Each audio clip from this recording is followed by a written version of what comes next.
In the last video, I told you about a little black girl who was brutalized, both outside of the courtroom and inside it. She got no justice. The legal system didn't protect her. It erased her, treated her like she was nothing. This story is similar, only in reverse, because this time it's about a black man, and the system didn't hide what it did to him. It did it in public, in the open, and in the courtroom, and in the headlines. And still, he was treated just like that little black girl, like he was nothing, like he didn't matter. His punishment wasn't about what he did. It was about who he was. He was black. And in Jim Crow's America, that was enough. Enough to treat him in any way Jim Crow wanted, and to proudly justify that treatment. This is the story of Jimmy Wilson. We don't know much about Jimmy Wilson's life before this incident. We don't know where he came from, who his family was, who loved him, and who he loved. The record simply doesn't tell us that. All we know is that he was a 55-year-old black man. He was poor and illiterate and living in Alabama. And even though we don't know his background, we do know this. The fact that he was black meant that he was subjected to the same injustice as every other black person living in the Jim Crow South. And that is what this story is about. What being black costs you. There are two sides to this story. There's Jimmy's, and there's what was said to arrest and convict him. I'm not going to get into the details about who should be believed and who shouldn't. That's not the point of this video, and it's not what you should be focused on. The exact sequence of events is not what matters. It's the outcome that matters. Now, let me tell you what happened. In 1957, Jimmy Wilson worked as a handyman in Marion, Alabama. He also did lawn care for white families in the area. That summer, he began doing yard work for an elderly white woman named Estelle Barker. She was a widow and lived alone. The two got along fine until one day in September. On the evening of September 27th, Jimmy came to Estelle's home. What happened next isn't entirely clear. Both of them told very different stories. Estelle said that Jimmy came to her door and she told him that it was too late for him to be there. According to her, he asked for some water, but Estelle didn't want Jimmy in the house. She told him to go around to the back and get water from outside like he normally did. According to Estelle, Jimmy then came back into her house through the back door. She said she asked him what he wanted, and he told her that he wanted her money. She told Jimmy she didn't have any, but he insisted that she did. Estelle claimed that he went and got her purse and poured out $3.95 onto her bed, and he took most of it. But that wasn't it. She also said that Jimmy physically harmed her. She claimed he threw her onto the bed and tried to violate her. She said he told her that he would take her life if she moved. But then, according to Estelle, Jimmy heard a noise outside and quickly jumped up and ran away. Now, let me tell you what Jimmy said happened. Jimmy said that he'd been drinking the day he went to Estelle Barker's home. He said he had run out of money and that Estelle had advanced the money before against his future earnings. So he went to her to see if she'd do it again. He really needed money, but Estelle refused. So Jimmy left. But he thought about it more as the day went on, so he went back. When he got back to her home, he said that Estelle let him in. Jimmy said that once inside, the two argued over the money. But then she reached into her purse and took out some change and threw it. Jimmy asked for more, but she said she didn't have any more. Jimmy swore he never touched her, that he never broke into her home. He believed that him coming back scared her. He said the change she threw was about $1.50. He remembered that because he said that's what he paid to the cab driver who drove him home from Mrs. Barker's back to his house. Regardless of what was being exaggerated and what was not, what happened next is not in dispute. Estelle called the police, and Jimmy was picked up by the police 2 days later. Estelle identified him in a police lineup of 5 men at the Perry County jailhouse. Officials claimed that Jimmy confessed to going to the home with the intention of robbing Mrs. Barker. Jimmy will later deny that he ever confessed to the crime. Jimmy was quickly charged with a capital offense that carried the death penalty. Jimmy's case was about race. His charge was about race, that he was black, and black in Alabama at a time when black people were standing up and demanding their rights. Alabama was constantly in the news in the 1950s in the ongoing struggle for civil rights. It was where the civil rights movement was beginning to take shape. Dr. Martin Luther King Jr. was a new 26-year-old preacher in town. He was pastoring at the Dexter Avenue Baptist Church in Montgomery and led the Montgomery bus boycott. The fight for change was being waged with fierce determination. But the fight to keep racial segregation in place was just as strong. In March of 1957, a local white judge named Walter B. Jones wrote a piece in the local newspaper that articulated the sentiment many white Southerners felt. It was titled, "I Speak for the White Race." He said his race was under attack and being unjustly treated. It was full of grievances about how whites were being assailed by newspapers and judges and foreign interests. He said the claims being made about white people weren't true, and that the real reason behind these attacks was to dilute white purity. He said his race would never submit to that, and that the race would remain white. This was the world that Jimmy Wilson found himself in when he made a decision that would land him in a death penalty case over $1.95. Jimmy went on trial on October 22, 1957. Judge L.S. Moore presided. Jimmy was appointed 2 lawyers to represent him, State Representative Judson C. Locke and Attorney Sheldon Fitz. The case was prosecuted by Solicitor Blanchard McLeod. The jury was all white. Mrs. Barker testified, but when she testified, her testimony was less about the $1.95 that was stolen and more about her belief that Jimmy was there to violate her. Attorney Locke filed a motion for a mistrial after Mrs. Barker testified about Jimmy trying to violate her, saying that it was prejudicial to Jimmy and that it inflamed the minds of the jury. But that was all he did. He didn't cross-examine Mrs. Barker or any other witness. He didn't call Jimmy to the stand in his own defense. He did nothing for Jimmy, except show up, sit down, and put his name on the record as Jimmy's attorney. That was it. Jimmy got no defense from his attorneys. The trial didn't last long at all. It started at 9 a.m. and was over by 1:30 p.m.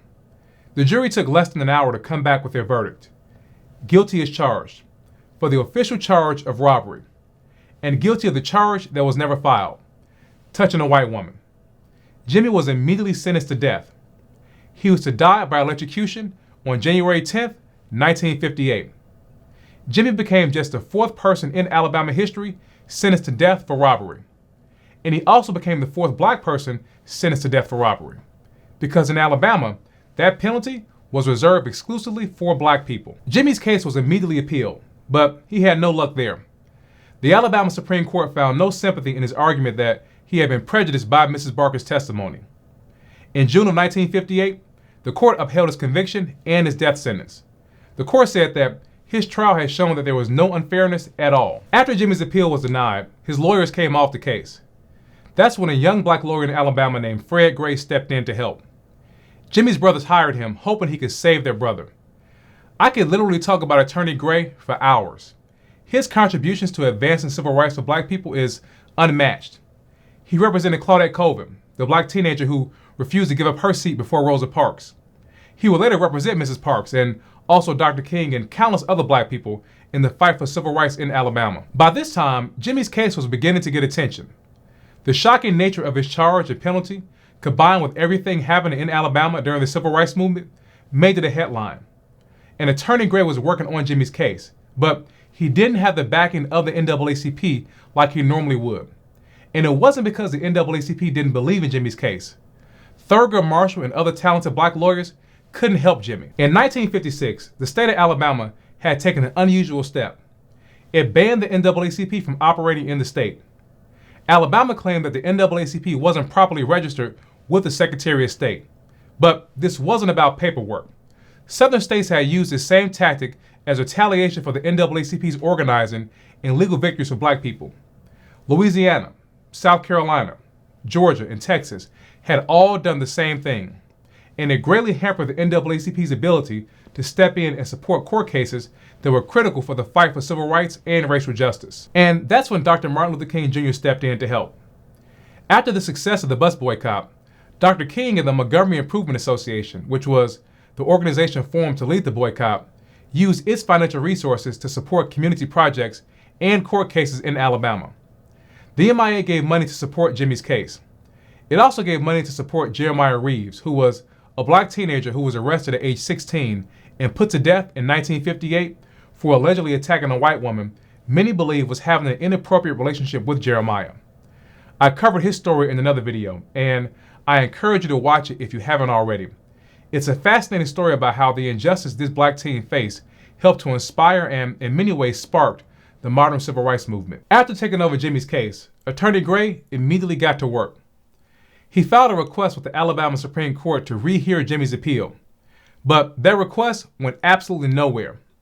In late September of 1958, the Alabama Supreme Court denied the request for a rehearing, and Jimmy's execution was set for October 24th, just a few short weeks away. When asked what he planned to do next for Jimmy, he hinted that he might appeal Jimmy's case all the way to the U.S. Supreme Court, or he might file what is called a habeas corpus petition in federal court.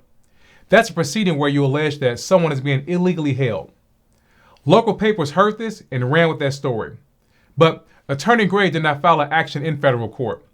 Instead, he sought a clemency hearing before Governor James Folsom on Jimmy's behalf to beg for mercy and a commutation. Governor Folsom was getting 1,000 letters a day from people from all over the world, and many of them had $1.95 in them as payment for Jimmy's life, payment to spare him. Folsom had to admit that Alabama had the worst penal system in the world and that it needed to be fixed. But the question remained, what would he do about it? Would he use his power to grant clemency to Jimmy Wilson? Would he stop this injustice? And this was causing problems for the United States government. At the time, the U.S. was deep in the Cold War, and American democracy was at stake. America was committed to ensuring that it was seen as a beacon of hope and freedom abroad as it fought its Cold War enemy, the Soviet Union, as it fought for the hearts and minds of people around the world to reject communism. And putting a black man to death for stealing less than $2 was not good for America's image. The question that was always thrown back at America was this: how could it castigate Soviet Russia as a communist oppressor, yet continue to oppress its own black citizens at home? Jimmy Wilson's case was a clear example of this hypocrisy. Outrage and shock were coming in not just to Folsom in Alabama, but to America from all over the world. In London, the U.S. Embassy received over 650 letters and telegrams protesting Jimmy's punishment. Condemnation came in from London, Ireland, Canada, Brazil, Trinidad, Jamaica, Liberia, Germany, Australia, Ethiopia, Norway, France, and Belgium. People in Brazil even circulated petitions. Foreign ministers from countries like Uruguay asked for clemency for Jimmy Wilson at the United Nations. Canadian Prime Minister John Diefenbaker was asked by a member of the Canadian Parliament to try to prevent Jimmy's execution. A Toronto woman named Kay Lyons was acquainted with Ghanaian Prime Minister Kwame Nkrumah, and she called him personally and pleaded with him to contact President Dwight D. Eisenhower and urge him to stop the execution. More than 400 high school students in Switzerland sent a letter to the U.S. Embassy on Jimmy's behalf, pleading that his life be saved. And in Jamaica, the outrage turned into action. According to the Pittsburgh Courier, hundreds of men and women marched to the U.S. consulate, chanting and shouting and holding anti-American signs.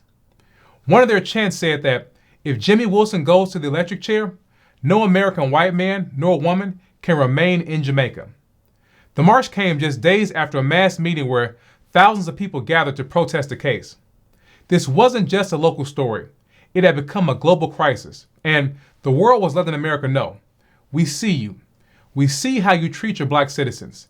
And for black and brown people all across the world, many of them still fighting the racist legacies of colonialism, that truth felt all too familiar. U.S. Secretary of State John Foster Dulles told Governor Folsom how much embarrassment this case was causing the United States. He said that embassies were getting hundreds of letters a day all around the world, and that they were also being sent to the White House. This Jim Crow justice was turning into America's Jim Crow embarrassment, and something needed to be done about it, and done quickly. The United States was spreading the message of freedom around the world, selling democracy as the answer to communism. But back at home, Alabama was doing what Alabama always did. Jim Crow was committed to inflicting injustice on black people, at all costs and at all times. That commitment stood in direct conflict with America's Cold War mission. While U.S. diplomats were promoting the image of a free and fair nation, Alabama made it plain. Black life could and still would be thrown away for less than $2. The treatment of black people wasn't just a domestic issue. It was about America's reputation. Around the world, people were asking, how can a country preach freedom abroad while putting black men to death over change at home? Wilson's case didn't create the problem. It exposed it. Alabama wasn't breaking from the American story. Alabama was the American story. And the world called it as it was. hypocrisy, and a suit and tie. And this wasn't the first time America got called out. The Soviet Union didn't even need to lie. All it had to do was reprint the truth. Stories from the U.S. newspapers, like the one about Maceo Snipes, a black man in Georgia who was lynched after being the only black person in his district to vote. These weren't just headlines. They were ammunition in a global war for credibility. Even in Brown versus the Board of Education, the landmark case that ended legal segregation in schools, Cold War politics found its way into the courtroom.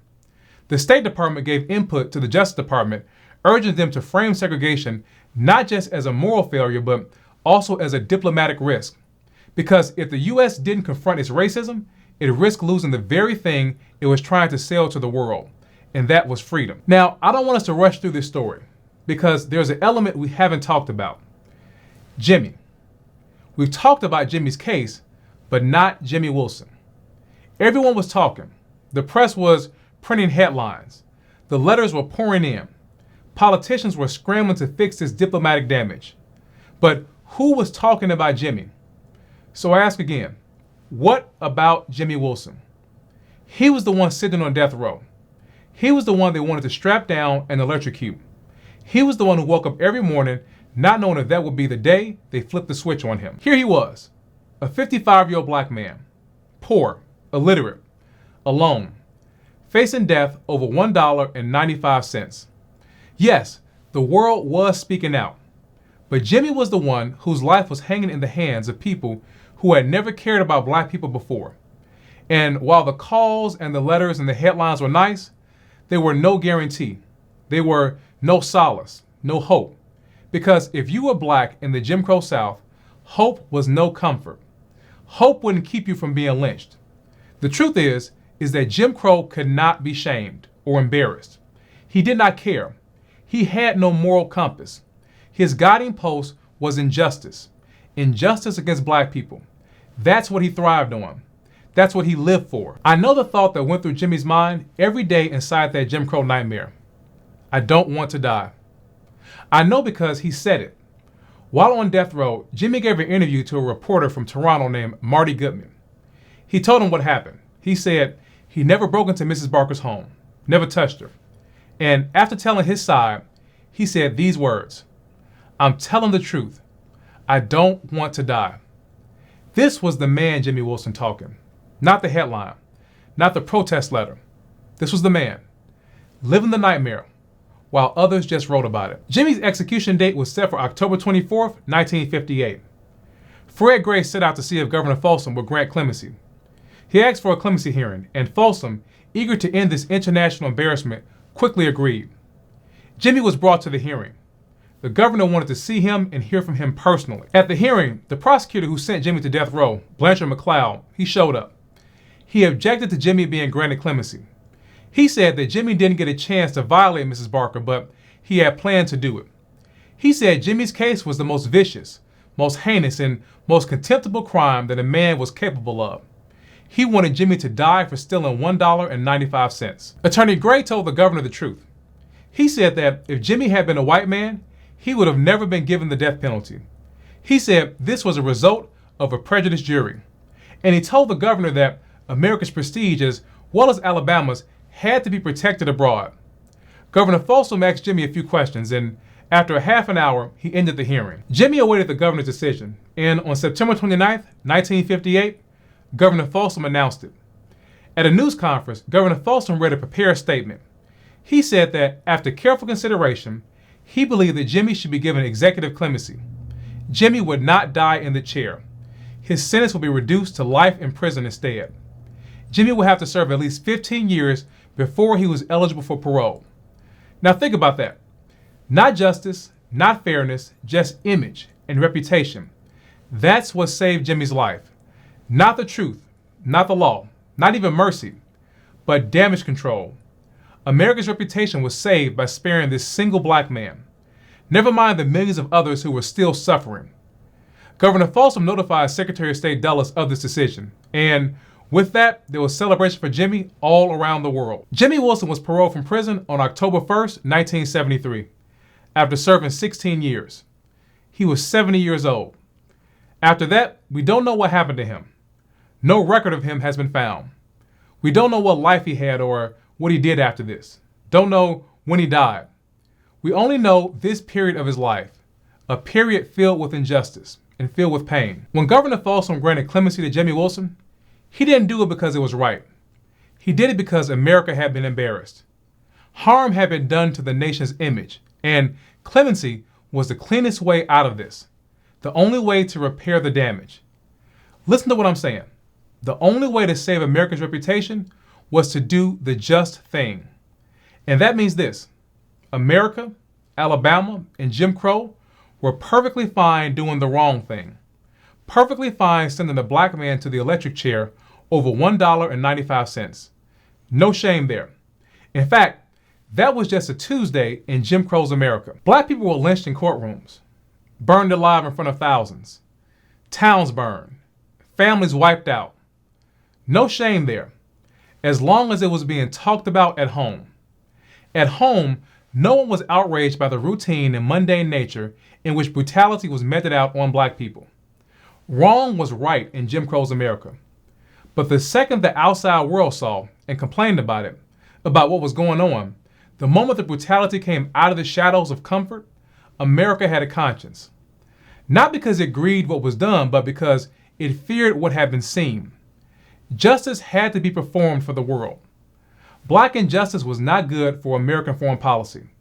But why?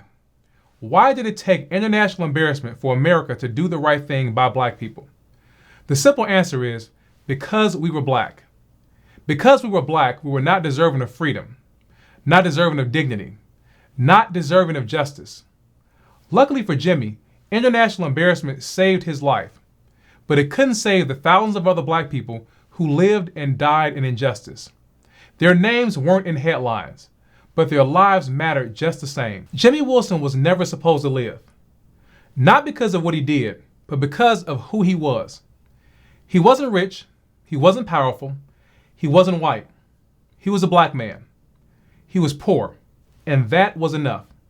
Enough to put him on trial and convict him.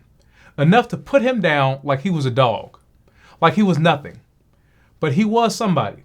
He wasn't perfect, but he was somebody. He wasn't just a black man. He wasn't just a throwaway in Jim Crow's never-ending cycle of injustice and pain. Jimmy Wilson was somebody, and the world saw that. People in corners all across the globe saw that, recognized his humanity, recognized that this was wrong. What America was doing was wrong. The world recognized what black people have been experiencing for centuries, pain and horror inflicted for the fun of it. And the world said Jimmy Wilson's name, told his story, shamed America. And today, we tell Jimmy's story again. We tell it for him and for all the others the world never knew. For all those enslaved, for all those lynched, for all those humiliated, for all those attacked and beaten, for all those stripped of their dignity, for all those who endure segregation, for all those who never got to stand proud because America put the weight of oppression on them every day of their lives to crush black people. We're going to tell this story for them, and we're going to keep telling them. And I want you to keep joining me on this journey to honor them, to tell their stories. Now it's time to hear from you. Had you ever heard of Jimmy Wilson before today, and how did it make you feel learning about him? Leave me a comment down below and let me know your thoughts. Before we end this story, some of you reach out after watching the video, wondering if I can help with something you're going through, or if I know someone who can. I always tell people the best place to start is my website. You'll find more about the kind of cases I handle and the kind of justice we fight for. So check out my website if you want to learn more about what we do. Thanks again.